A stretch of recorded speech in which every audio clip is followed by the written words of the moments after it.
Halo, salam jumpa umat Katedral Hati Kudus Yesus Surabaya serta umat Katolik di Kuskupan Surabaya dimanapun Anda berada. Nah, saat ini Anda sedang menyaksikan tayangan pertama dari rangkaian serial talk show dalam rangka 100 tahun Gereja Katolik Hati Kudus Yesus Katedral Surabaya. Pada tayangan yang pertama ini akan dibahas sebuah tema yang sangat menarik dan akan menjadi video yang pertama di antara seluruh rangkaian yang ada. Nah, rumusan tema yang akan dibahas pada kesempatan kali ini adalah Katedral dalam Sejarah Misi Kuskupan. Kali ini saya akan menjadi moderator. Saya Romo Agustinus Ferdian dari Komisi Kepemudaan Keuskupan Surabaya bersama dengan dua orang Romo. Di sisi kiri saya yang pertama ada Romo Petrus Canisius Edi Laksito. Ini dulu dosen saya di Seminari Tinggi Providensia Dei, dan sekarang ya masih dosen Romo ya? Masih Romo ya, betul sekali Romo ya. Dan yang kedua ada Romo Agustinus Tri Budi Utomo, bisa lambaikan tangan Romo? Romo ini sekarang bertugas menjadi Vikep Pastoral Keuskupan Surabaya. Katedral dalam Sejarah Misi Keuskupan. Nah, oke. Jadi untuk mengawali tema yang akan dibahas ini, dan akan menjadi pengetahuan yang menarik bagi kita semua, kita akan berangkat dulu dari pengertian misi Romo ya, supaya saudara-saudari di rumah ini tahu apa itu misi dan apa yang akan kita bahas dalam video ini. Nah, saya minta Romo Didik untuk memberikan penjelasan tentang apa itu misi Romo. Misi secara sederhana dan secara umum, misi dari kata mitere, misi itu adalah artinya perutusan atau diutus atau mengutus. Sehingga kalau dalam konteks sejarah misi di Keuskupan Surabaya, misi adalah perutusan dari Tuhan Yesus sendiri, dan secara lebih konkret perutusan dari gereja bagi para tenaga-tenaga misi untuk pergi ke seluruh dunia, ke segala penjuru dunia, untuk mewartakan kabar gembira, kabar Injil ke segala penjuru dunia.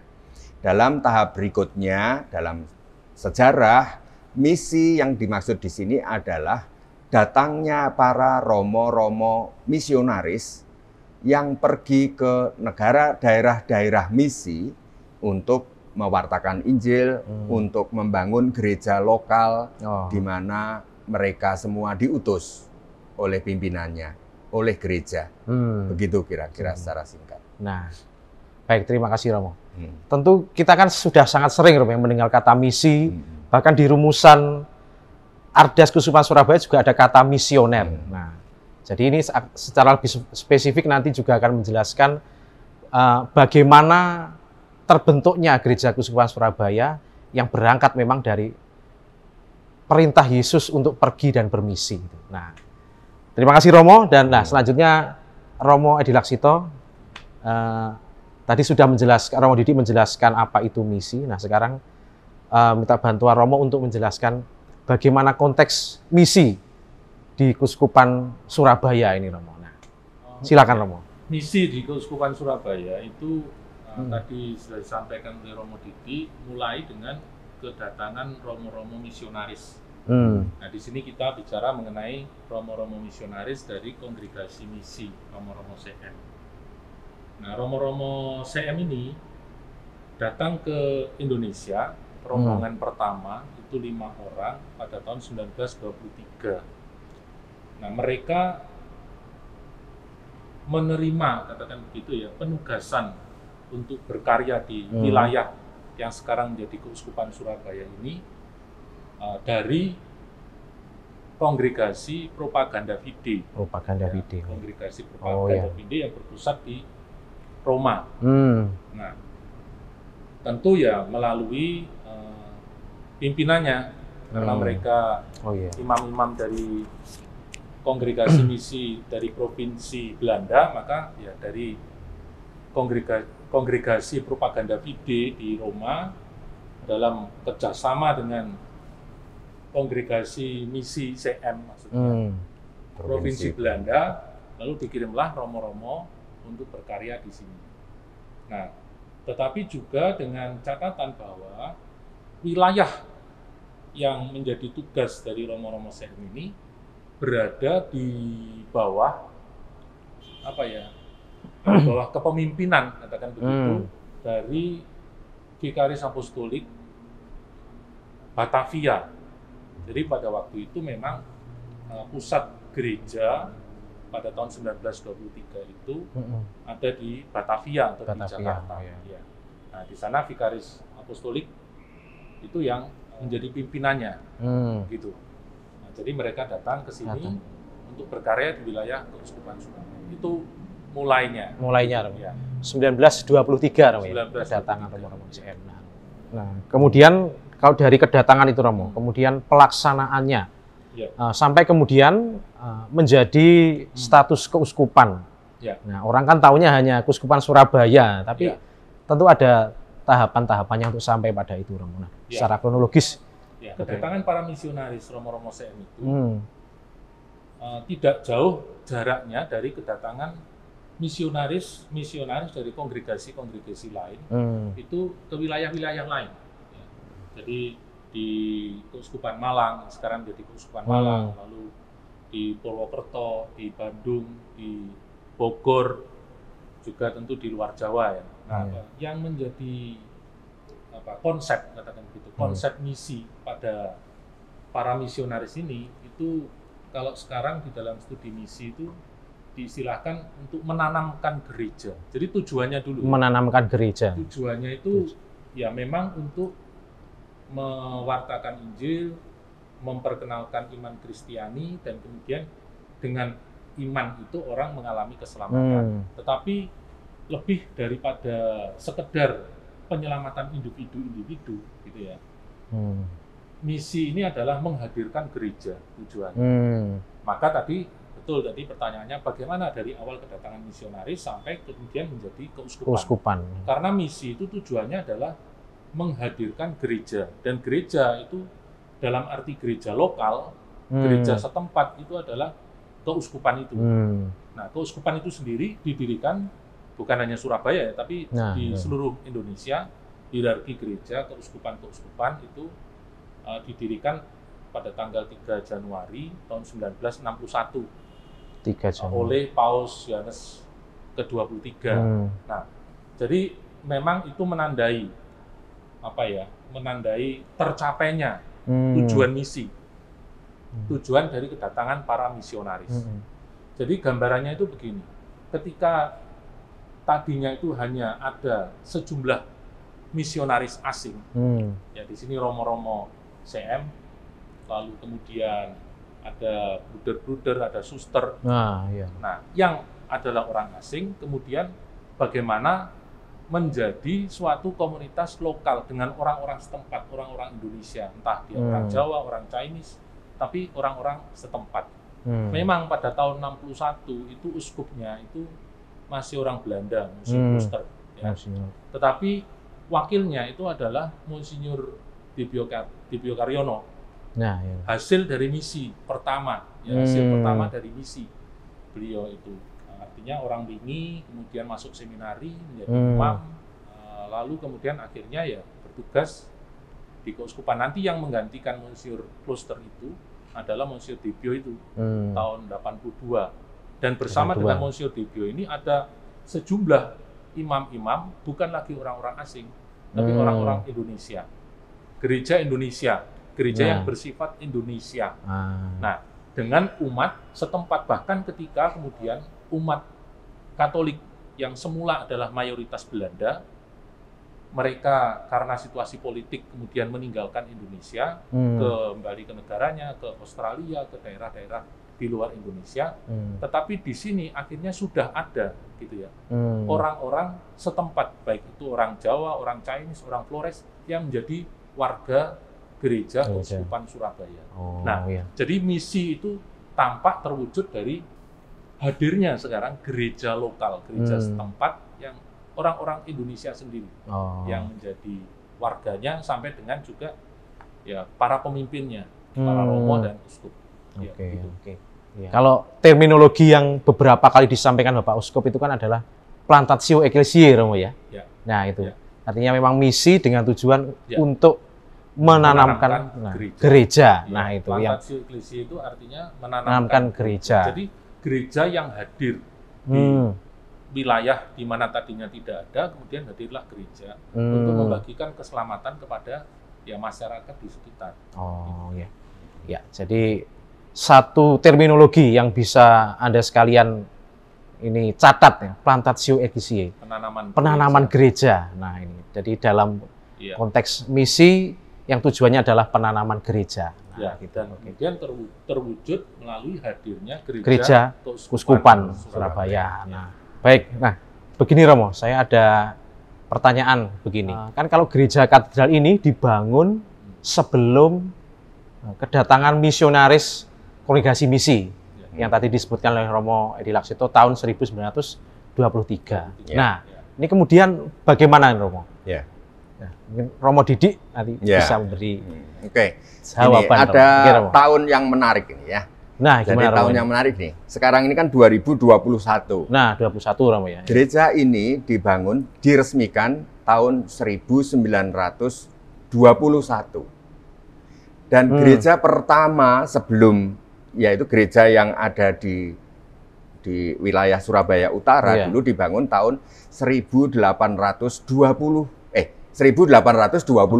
gitu ya. Jadi bayangkan gereja pertama anggap gereja bangunan gereja yang pertama itu adalah 1821 meskipun sejak 1810 sudah ada misa. Tapi bertempat di rumah pastor misionaris Projo Belanda yang pertama itu Romo Wanders. Ada rumah buruk. Jadi kursinya pun bangku gereja itu dari kayu-kayu lonjoran yang bahkan ada komentar dalam majalah yang mengatakan bahwa itu lebih buruk daripada kandang. Jadi orang misa di situ hanyalah beberapa orang Belanda yang ada di Surabaya ini. Lalu sampai ada pembangunan gereja yang pertama itu di jalan apa? Kerkrumstraat.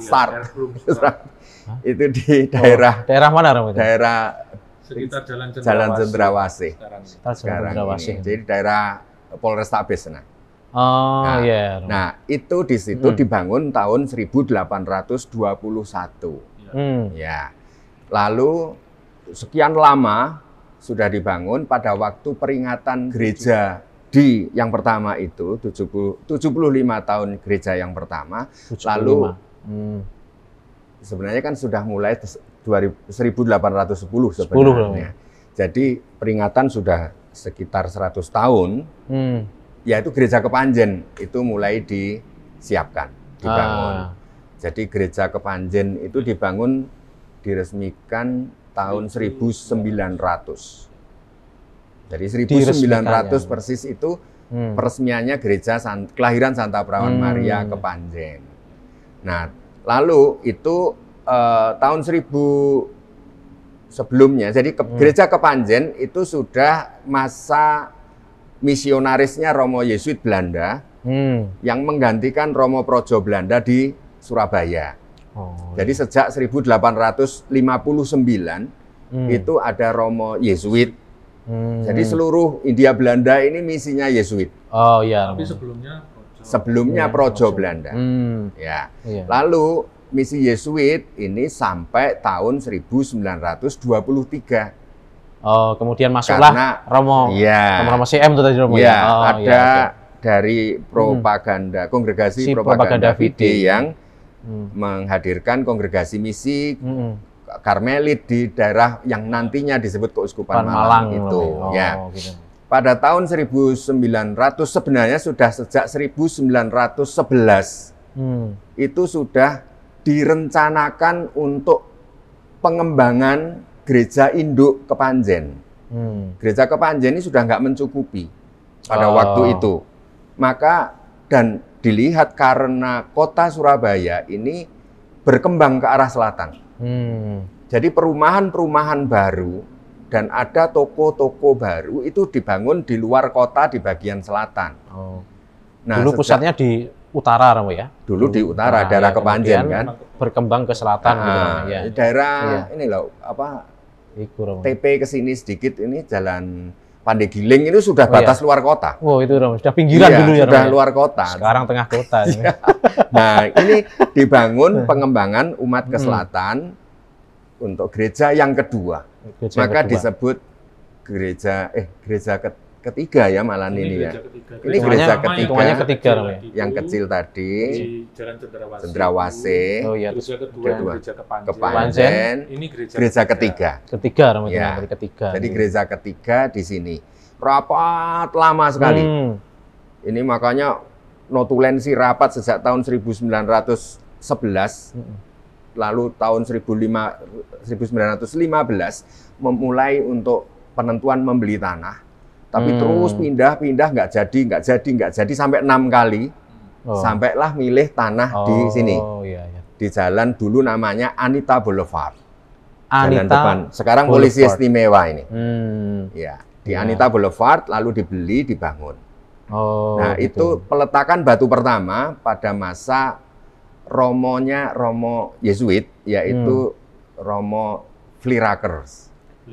Vlieraker SY. Freelakers. Ya. Wah, ya, nanti Vlierakers. ada Ya. fotonya tuh Romo? Ada. Dan nanti akan ditampilkan ya. Bisa dilihat di Sulitan. majalah Jubileum. Di majalah Jubileum. Spellingnya susah, Vlierakers. Iya.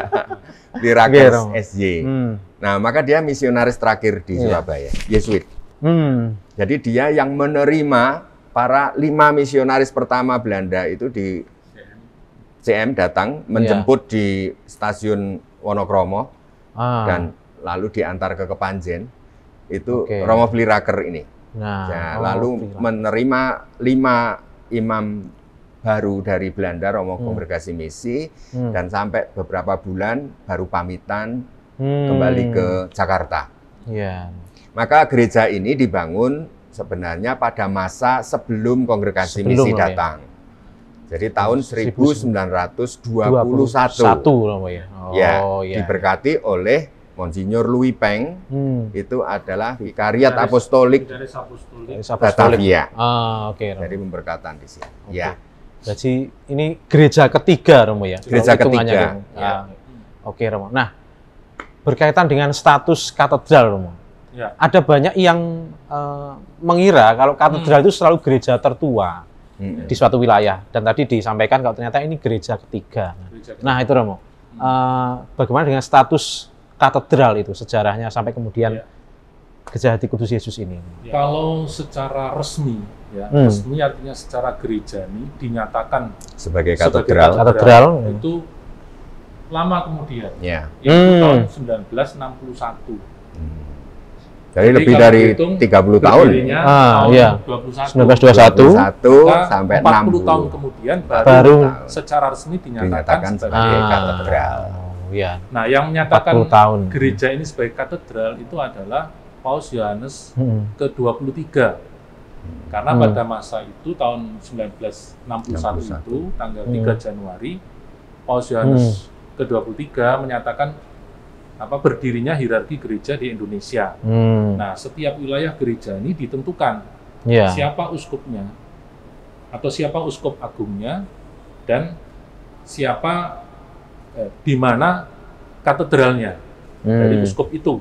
Nah, untuk Surabaya itu yang ditunjuk sebagai uskup itu adalah Monsinyur Yohanes Kloster, dan kemudian yang ditetapkan sebagai katedral dari Monsinyur Yohanes Kloster ini adalah Gereja Hati Kudus ini.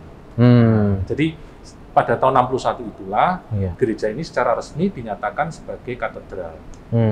Tetapi sebelum itu, sebelum itu sebenarnya sudah sudah menjadi tempat atau menjadi pusat, katakan begitu, dari kepemimpinan karya misi di wilayah Surabaya ini, paling tidak pada tahun 1942. Ya, jadi 1942 itu pada waktu itu ya, jadi Paus Pius ke-12 itu menetapkan Monsinyur Verdux pada waktu itu dia adalah prefek apostolik, jadi pimpinan wilayah gereja ini. Kemudian diangkat, dinaikkan status wilayah ini dari prefektur apostolik menjadi vikariat apostolik, Vikariat. dan Monsinyur Verhoeks diangkat sebagai vikaris apostolik, sebagai pimpinannya. Vikaris Dan apostolik. karena vikariat apostolik itu harus dipimpin oleh seorang uskup, maka Monsinyur Verhoeks ditabiskan pada tahun itu. Ya. Dan sesudah dia tabisannya dilaksanakan di gereja Kepanjen. Oleh Ya, yang betul. melanjutkan itu Monsinyur Sugio Sugio Pranoto, dan ya. dua uskup yang lain. Ya. Banjarmasin dan Malang. Banjarmasin dan Malang Ya. sebagai ya. co-konsekrator. Co-konsekrator namanya. Oke. Lalu sesudah tabisan, nah beliau ini Monsinyur Verhoeks kemudian bersepeda ke sini nih, polisi istimewa ini. Mengapa tahu kok naik sepeda Goes sendirian? Goes. Ya. Bukan Apa goes hobi, bukan. Karena Jepang sudah masuk Jepang sudah masuk. 42. tahun 42. Oh iya. Jadi daerah momennya itu utara namanya. Kepanjen Iya. ini sudah mulai pelabuhan diduduki oleh Jepang dari Tuban sampai ini daerah sana. Maka situasinya mencekam. Ya. Maka tabisan pun sepi. Sepi. Tidak ada paduan Iya. suara, prosesi tidak ada. Iya. Maka selesai itu diam-diam Sepedaan. Monsinyur Verhoeks naik sepeda sendiri dan itulah pulangnya ke Iya. gereja ini, Iya. ke katedral ini. Dan rupanya iya. memang jadi vikaris apostolik berdiam di ini, di pasturan sini, ya, Iya. dan dengan demikian gerejanya ini menjadi gereja pusat, katakan begitu. Ya. Oh, oke. Romo. Salah satu momen yang kemudian penting saya kira untuk menandai digunakannya gereja ini sebagai gereja Ya, ya. pusat, gitu ya. Oh ya. Momen. Pertama memang karena di sini ada vikaris apostolik Hmm. yang merayakan, jadi karena dia sebagai uskup maka dia merayakan Ekaristi juga dengan kemeriahan seorang uskup, maka menjadi katedralnya, katakan begitu. Meskipun beliau sebagai uskup bukanlah uskup diosesan, sini menjadi uskup dioses, sini wilayah menjadi diosis itu tahun 61 tadi. Iya. Tapi yang memimpin wilayah ini bergelar uskup, maka dia juga merayakan Ekaristi pada saat-saat tertentu secara meriah sebagai uskup. Sebagai uskup. Nah, lalu salah satu momen yang kemudian itu, menarik menandai juga sejarah misi di Keuskupan Surabaya ini adalah diselenggarakannya tahbisan imam pertama di gereja Hati Kudus ini. Pada waktu itu yang ditabiskan itu adalah Romo Windrich. Memang dari namanya ini nama Eropa, tepatnya Indo-Eropa. Dia seorang Hindu, ya. Tapi masuk seminari menengah, kemudian di Jogja, kemudian seminari tinggi juga di Jogja karena berinkardinasi ke Vikariat Apostolik Surabaya. Kemudian artinya menjadi Imam Projo dan kemudian ditabiskan juga sebagai Imam Projo di sini. Dia berasal dari paroki Kepanjen asalnya. Jadi warga setempat. Nah, jadi menandai hadirnya tenaga-tenaga setempat. Gitu. Selain sebelum dia itu ada dua Romo Projo yang lain, yaitu Romo Dibyo Karyono yang kemudian menjadi uskup dan Romo Hadi Sudarso. Nah, jadi intinya begini, tahun 42 dan setelahnya ini sudah menjadi pusat karya misi karena pimpinan misi, pimpinan karya gereja itu berdiam di sini. Hanya kemudian secara resmi dinyatakan oleh Paus official 1961. tahun 1961. Hanya ada catatan penting karena sesudah tabisannya Monsinyur Verhoeks sebagai vikaris apostolik, jadi beberapa saat tinggal di sini, lalu para misionaris orang-orang Belanda ditangkap, diinternir, masuk internir kamp Jepang. Maka vakum kosong.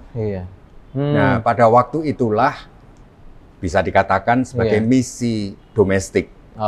Jadi kalau perjalanan misi di konteks Keuskupan Surabaya, maka ada dua romo muda dari Semarang diutus oleh Monsinyur Sugio Pranoto untuk melayani seluruh wilayahnya kongregasi misi yang ada di Surabaya.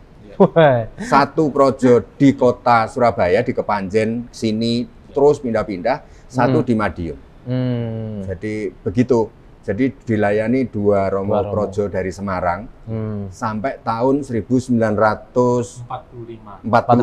Jadi kemudian sesudah Jepang menyerah, lalu para misionaris yang tadinya internir di Bandung kembali lagi ke wilayah masing-masing, termasuk Monsinyur Verhoeks dan romo-romo kembali ke wilayah Surabaya.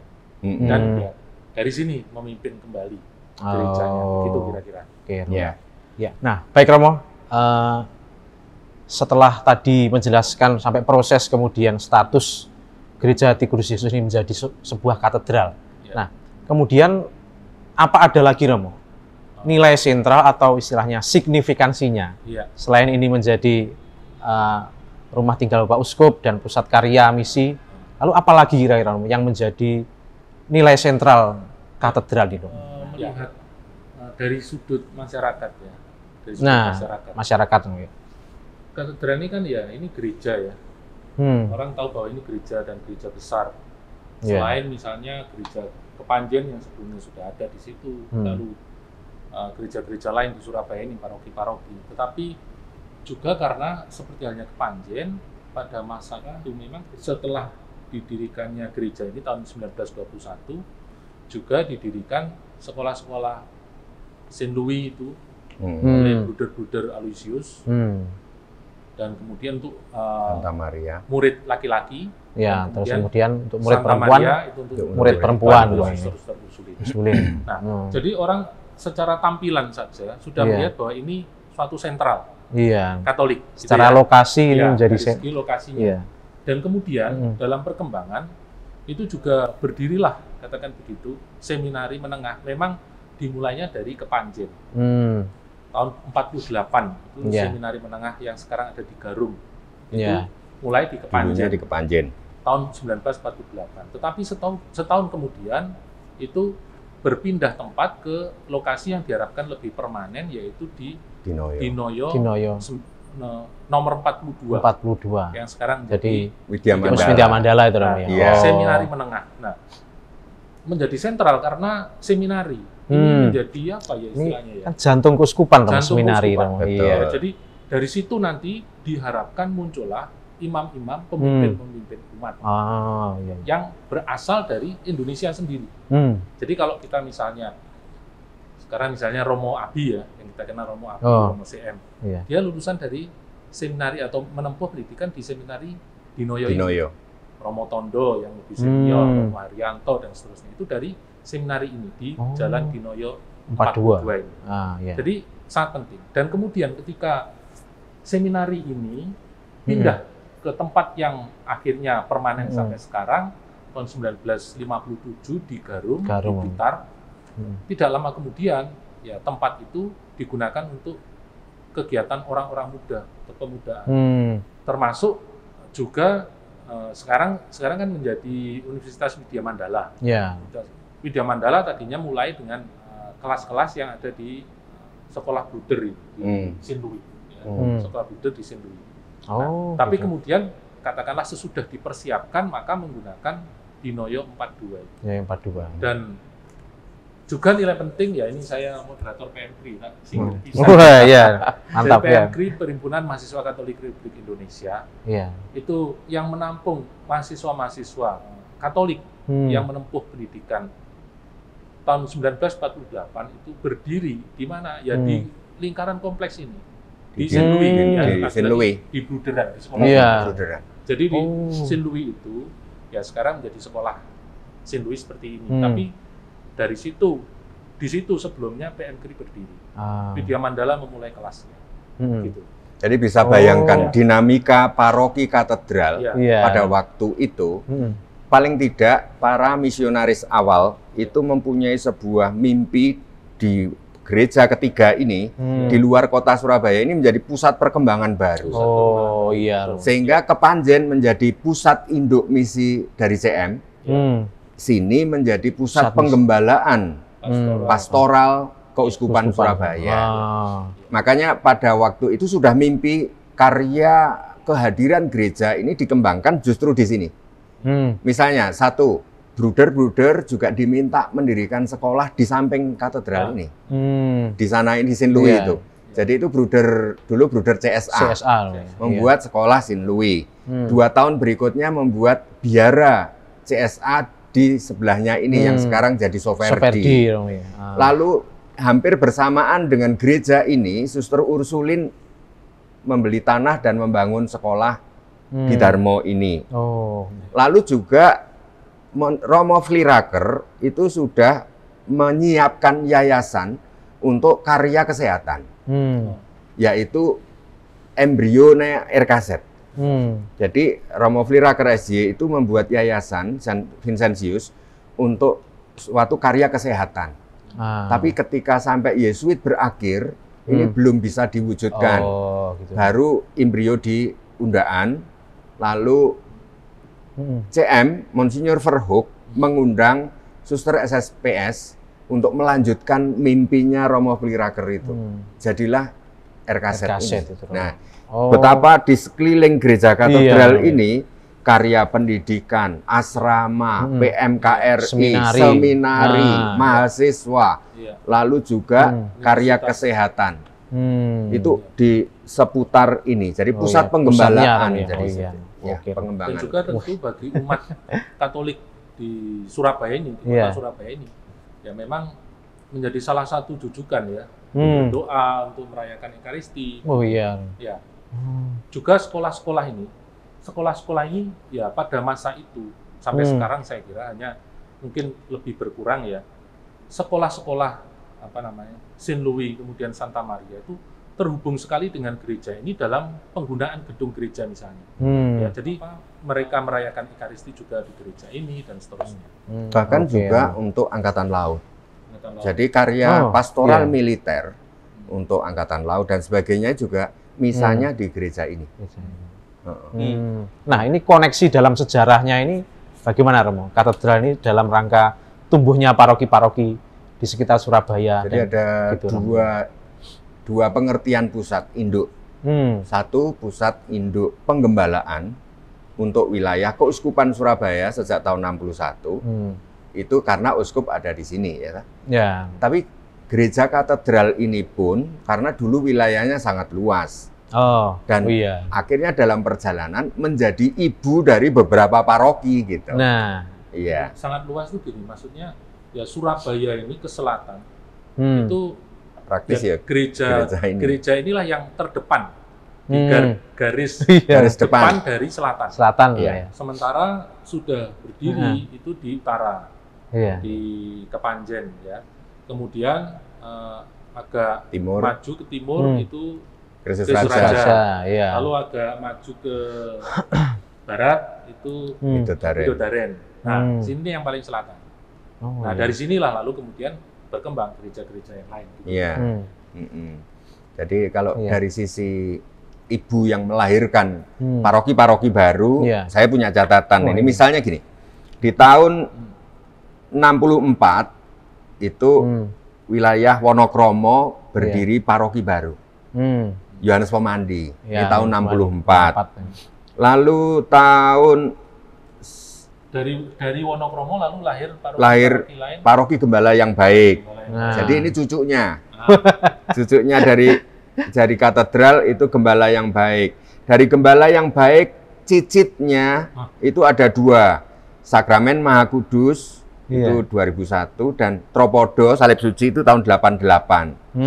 Ya, tapi sebelum itu punya anak lagi, adiknya Gembala yang Baik, itu adiknya adalah paroki Santa Maria Annunziata. Tahun 95. Itu dulu tadi adanya stasi katedral. Stasi para rasul, Hati Kudus Yesus, stasinya di sana. Lalu Salib Suci Tropodo itu mempunyai anak lagi 2. Yaitu Paulus Juanda dan Roh Kudus Purimas. Lalu yang dari jalurnya Karangpilang. Jadi Karangpilang ini juga anaknya dari Hati Kudus Yesus Katedral. Jadi tahun 91 berdiri paroki, sudah berdiri sendiri. Dan Karangpilang ini wilayah yang luas ya. Sangat luas. Sedang menunggu kelahiran baru. Jadi tahun ini sebagian akan jadi paroki Santa Monica Krian.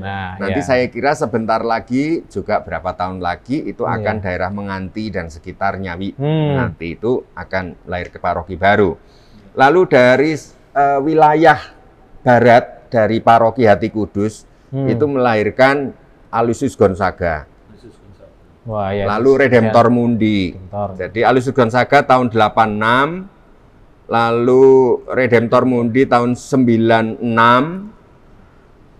lalu Aloysius Gonzaga melahirkan 2 paroki. Stefanus Tandes tahun 98, lalu Citraland tahun 2007.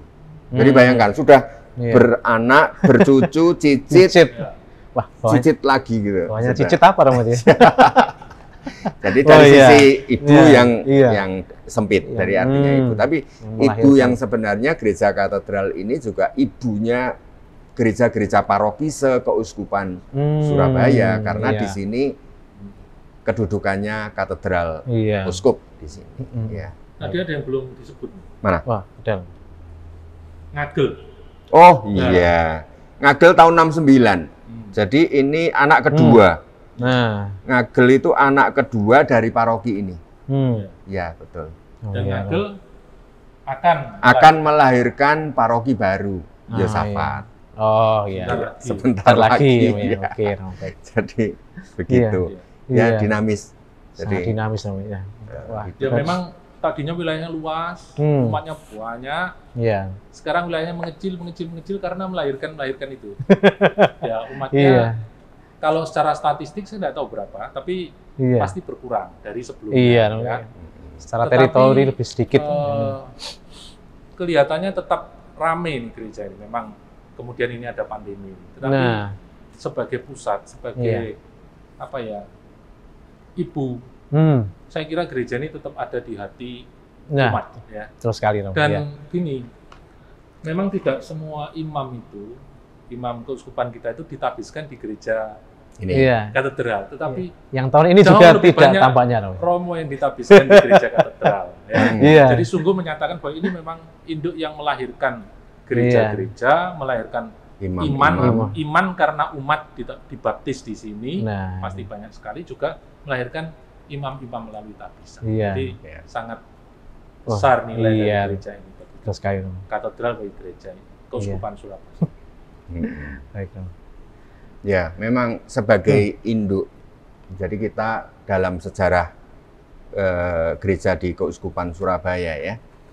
Jadi pertama bahwa Surabaya juga pernah menjadi pusat misi Yesuit.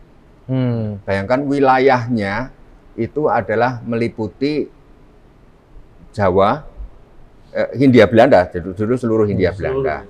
Lalu pada era Romo Wonders, itu sebelumnya itu wilayahnya juga sampai luar Jawa. Tetapi sampai akhir dari Yesuit itu wilayahnya sampai ke Jawa, Bali, Lombok, Kalimantan Timur, Sulawesi Selatan, bayangkan. Jadi wilayahnya sangat luas. Jadi Surabaya menjadi pusat misi di situ pada waktu itu. Saking luas. Sekarang mengecil. Ya. Tapi tetap menjadi pusat. Betul sekali. Ya. Sekarang meluasnya itu ini menjadi banyak gitu. Dari dulu meluasnya adalah spasial, jadi artinya ke pulau-pulau sana, induknya di sini. Tapi sekarang ini sini meluas dan menjadi anak pinak, cucu, cicit dan selanjutnya. Begitu, Romo. Ya, begitu. Terima kasih. Baik, Romo. Terima kasih, Romo. Obrolan yang sangat menarik. Dan pada akhirnya kita sampai pada suatu kesimpulan tentang nilai penting dari sejarah katedral, Romo ya. Dimana artinya video ini tentu tidak hanya bisa dinikmati oleh umat katedral saja, Romo ya. Tapi oleh umat Keuskupan Surabaya, di mana di situ memuat sejarah dan mungkin juga bagian dari paroki Anda yang mungkin melihat video ini. Baik, demikian serial yang pertama dari rangkaian serial talkshow yang akan nanti dibuat dalam rangka HUT 100 tahun Gereja Katedral. Hari ulang tahun, ya, tidak boleh disingkat katanya. Hari ulang tahun yang ke-100 Gereja Hati Kudus Yesus Katedral Surabaya. Terima kasih Romo Edlaksito, Romo Didi. Terima kasih untuk kru yang bertugas, Komsos, dan teman-teman semuanya. Tetap tunggu dan saksikan serial video talkshow selanjutnya. Terima kasih, sampai jumpa. Kami mengucapkan selamat ulang tahun ke-100 Gereja Katedral Hati Kudus Yesus Surabaya. Gereja Ibu yang selalu di hati.